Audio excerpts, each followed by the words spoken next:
लाए मते टेक लोगी बदे अइना कोइरम मदे लोइसनदना मिनिट 10 हेले मीजी यामन मना अदो लोजी बौदा मतोन जी सुमदोक लोइद्री को मिजे खोने लेरी को असी हो जामे लाइन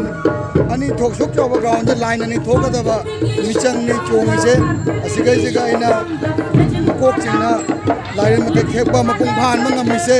मताई मरी लाइन मते की बुदो पाखम मकी ओंग लोबा ngamiसे बुदो पाखम मना थाउजान बिदुना नुंसी बिदुना ngambane आइना अइ बुदो पाखम मबु हन हन पुनिमजेरी सनामै लाइनिंग दो सनामै बुजु पुनिमजेरी अगोजी बुदो पाखंबा सनामै लाइनिंग तोना याय परे मितै नाट कोइना याय परे सजिबु चैरावबा मलिया कुम लिसिंग होंग सामली कुनमरीना याय परे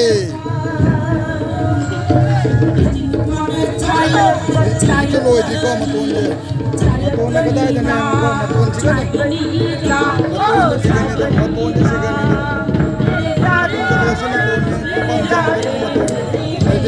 मकोप ने अदुगै असिना मतोन कदाय